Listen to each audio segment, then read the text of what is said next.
Heureux je suis de venir vers toi au travers de cet instant, afin de te partager la parole de Dieu. Je suis très heureux et très béni de devoir accrocher au son de ma voix afin d'écouter ce message.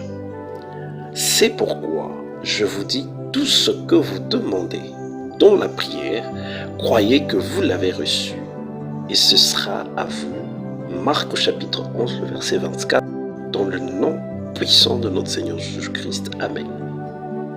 Bien-aimés dans le Seigneur, tous un jour nous avons eu besoin d'approcher de Dieu dans la prière. Chaque personne a un jour eu besoin de parler à Dieu ou de supplier une force éternelle, une force au-delà de nos capacités afin de nous délivrer de certaines situations. La vie, elle est faite de hauts et des bas et des circonstances étranges et des choses qui arrivent par hasard pour surprendre nos vies. Et du coup, quand nous nous retrouvons dans ces genres de situations, nous implorons une faveur divine, une faveur au-delà de nos capacités. Et Jésus-Christ va nous révéler également une chose, que dans la prière, il ne consiste pas seulement de demander, mais dans la prière, il y a plusieurs sortes de prières. Nous pouvons louer, nous pouvons adorer Dieu, nous pouvons exprimer notre gratitude à Dieu. Mais dans nos prières, il y a une petite partie, une partie importante que nous appelons le fait de demander. Voilà pourquoi Jésus-Christ dit, dans vos prières, s'il vous arrive de demander, il faudrait faire ces deux choses. La première des choses qu'il faut faire, lorsque nous prions, nous devons exprimer notre besoin à Dieu. Voilà. Lorsque on exprime son besoin à Dieu, nous devons dire à Dieu qu'est-ce que nous voulons concrètement qu'il fasse. Dans quel département, dans quel domaine de la vie nous avons besoin qu'il intervienne. Figurez-vous, bien-aimés dans le Seigneur, si tu approches ton ami, si tu approches un responsable d'une entreprise et que tu as besoin de quelque chose, tu vas aller voir la personne et tu vas lui dire avec précision, j'ai besoin d'un travail. Tu vas lui dire avec précision, j'ai besoin d'argent. Tu as besoin de combien? J'ai besoin de $100, 200, 300, 3000, etc. Et donc, lorsque nous exprimons nos besoins, il y a cet impératif que j'appelle la clarté. Nous devons être clairs dans notre requête. Nous devons être clairs et précis dans notre façon de demander. Seigneur, j'ai besoin d'un travail. J'ai des compétences en chimie, j'ai des compétences en logistique, j'ai des compétences en finance, avec les atouts que j'ai, sous la grâce de ton esprit. Si tu me donnes un travail, je serai à même d'utiliser les potentiels que tu m'as donnés. Et au-delà de ça, les gens vont voir ta gloire au travers de mon travail. Au-delà de ça, je ne cesserai d'évangéliser, je ne cesserai de te prier, je ne cesserai d'exprimer ma gratitude devant toi. Là, tu exprimes, tu parles à Dieu de façon claire, comme si tu étais en train de parler à un responsable, comme si tu étais en train de parler à un père, comme si au-delà de ça, tu étais en train de parler à un ami. Voilà la première des choses. La deuxième des choses qu'il faut faire, Jésus-Christ nous en donne la révélation. Lorsque nous demandons quelque chose dans notre prière, nous devons croire que nous l'avons déjà reçu. Là, c'est quelque chose de très difficile. Parce que quand on demande, c'est-à-dire qu'on reconnaît que nous avons besoin de telle chose. J'ai besoin d'argent parce que je reconnais que je n'ai pas d'argent. Mais Jésus-Christ dit non. Dans les choses spirituelles, ça ne fonctionne pas comme ça. Figure-toi, tu peux être devant Dieu, tu dis, Seigneur, j'ai besoin d'un mariage parce que tu reconnais que tu es célibataire. Mais dans les choses spirituelles, les choses ne se passent pas comme ça. Jésus-Christ dit, lorsque vous demandez quelque chose à Dieu, il faudrait croire que vous avez déjà reçu la chose que vous demandez.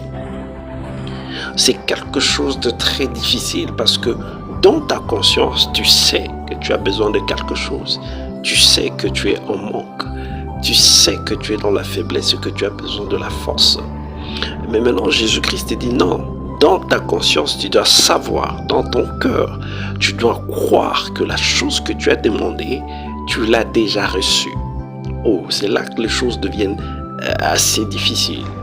Je me retrouve où je peux m'imaginer dans une maison où l'enfant sait que je n'ai pas besoin de demander à mon père quelque chose à manger parce que mon père a déjà pourvu à ses besoins.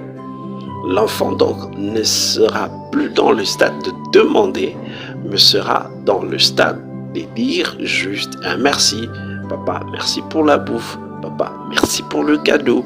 Papa, merci d'avoir fait ceci. Papa, merci d'avoir payé mes études. Papa, merci de m'avoir acheté ceci.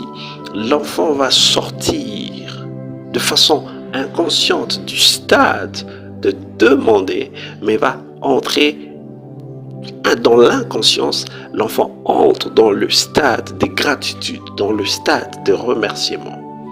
Aujourd'hui, avec la parole de Dieu que nous écoutons, Dieu nous demande de faire comme si nous avions déjà possédé la chose. Je voudrais parler à un frère, qu'à toi qui demandes le travail, Dieu attend de toi que tu manifestes l'esprit de gratitude, croyant au fond de toi que ce travail-là que tu es en train de rechercher, Dieu te l'a déjà donné. Et si Dieu te l'a déjà donné, tu dois te comporter en sorte d'une personne qui a déjà reçu un travail. Madame, tu as besoin d'un mariage. Comporte-toi comme une personne qui a déjà ce mariage. Achète des histoires dont tu as besoin dans le mariage. Commence déjà à acheter des assiettes. Tu as besoin d'un travail. Commence déjà à t'imaginer comment tu vas faire avec ton premier salaire. Comment tu vas chaque fois répartir ton salaire. Sors dans le stade de continuer à demander. Entre dans le stade de la gratitude. Entre dans le stade de remerciement. Alors que tu es au son de ma voix, je parle à toi qui souffre. Je m'adresse à toi qui es malade. Reçois l'esprit de la guérison. Reçois aussi l'esprit de la gratitude. Car Christ a porté nos fardeaux. Par ses meurtrissures, nous avons reçu la guérison.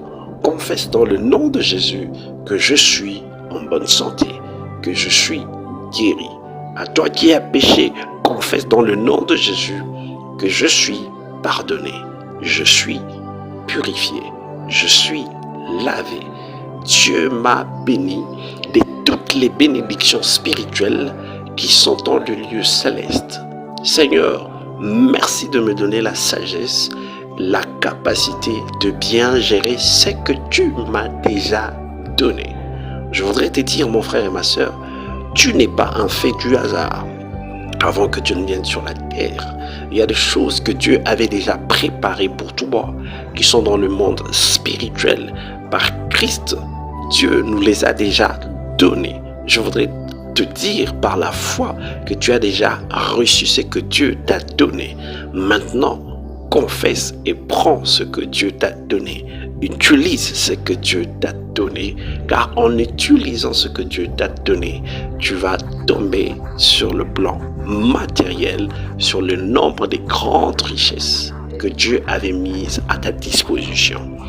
Je te déclare dans le nom de Jésus que tu es riche, tu es béni, tu es fort, tu es forte, tu es pardonné, tu es lavé, tu es guéri. Tu es un homme qui travaille. Tu es une femme qui travaille.